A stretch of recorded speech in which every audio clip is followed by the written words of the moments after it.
For as long as most of us can remember, the magic number for retirement was always 65, right? It was that golden finish line we were all running towards, a time to finally kick back and enjoy a well-deserved break. But here's the thing, that finish line has moved. Today we're going to dig into what this new retirement age really means for you and your future. So let's just get right to it. The whole idea of retiring at 65 with your full benefits, well, for a lot of us, that's just a thing of the past. And look, this isn't some guess or far-off prediction. It's the new reality we all need to get our heads around and start planning for, like right now. So, if 65 is the old number, what's the new one? For many people, it's this, 67. Yep, if you were born in 1960 or later, this is your new full retirement age. It's the age you gotta hit to get 100% of the Social Security benefits you've earned. All right, so here's what we're gonna cover. We'll start with this new age of retirement. Then we'll look at how we even got here. After that, we'll get into the real nitty-gritty, the cost of your choices. Then we'll talk strategy. And finally, we'll take a little peek at what the future of retirement might hold. So let's start with the big picture, the new age of retirement. And trust me, this is about way more than just working a couple of extra years. We're talking about a fundamental shift that's going to affect your financial plans, your benefits, and even your taxes for a long, long time. You know, a change this big doesn't just happen out of the blue. It was actually a really slow, deliberate process. Just like this quote says, it was all set in motion by policy decisions from decades ago.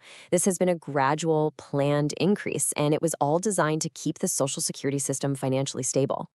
So how exactly did we land on 67 as the new retirement age? I mean, it might feel pretty new to a lot of us, but to really understand what's happening now, we have to rewind the clock a bit. Okay, so the story really kicks off back in 1983. That's when some major Social Security reforms were passed.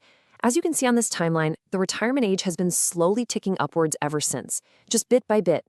And by 2027, the whole transition is done, and 67 becomes the new normal for all younger workers. This table here breaks it all down perfectly. Just find the year you were born, and you'll see your specific full retirement age, or FRA. The takeaway here is super simple, but also really powerful. The later you were born, the older you have to be to officially retire. It's a trend that directly impacts how you need to think about your long-term plans. Okay, so we've covered the what and the why. Now let's talk about the so what. What does this actually mean for your bank account? Let's dive into the financial stakes, because this is where the rubber really meets the road. The good news is you still have a choice here. You can still claim your benefits as early as age 62. But as you can see, you're going to take a pretty big and permanent hit to your monthly check. On the flip side, if you can wait until age 70, you get a massive boost. When it comes to Social Security, believe me, timing is everything. Let's look at what this means in real dollars, because these numbers are kind of mind-blowing. Let's say your full benefit at age 67 is a nice round $2,000 a month. If you claim at 62, that drops to just over $1,400. But if you can manage to hold out until you're 70, that same benefit jumps to over $2,600. That's a difference of more than $1,200 a month, every single month for the rest of your life. That is huge. This chart really puts it all into perspective, doesn't it?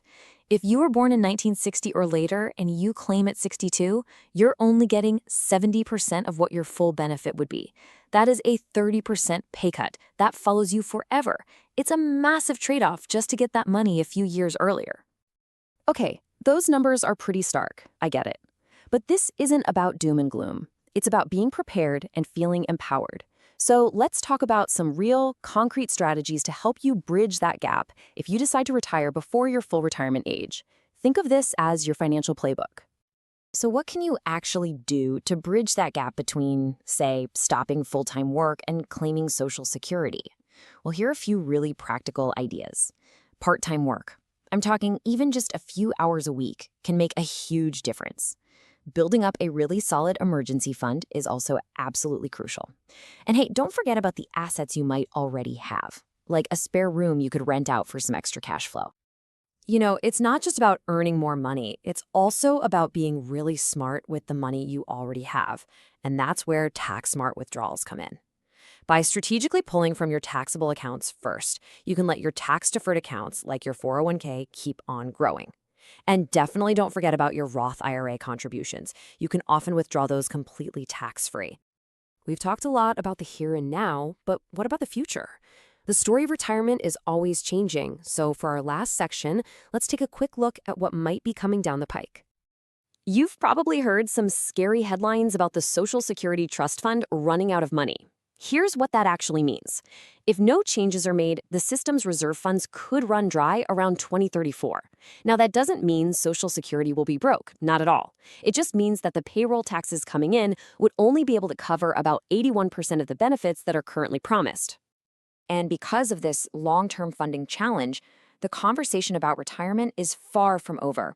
Lawmakers are already talking about raising the full retirement age even higher. We're talking maybe to 68 or even 69. Now, this isn't a done deal by any means, but it's for sure something we all need to be aware of as we plan for the future. So the big takeaway here is that retirement isn't some fixed destination anymore. It's a journey, and the rules of the road are always changing. So the real question for all of us is, are you prepared for the ride? With this constantly shifting landscape, how will you secure the future you want for yourself?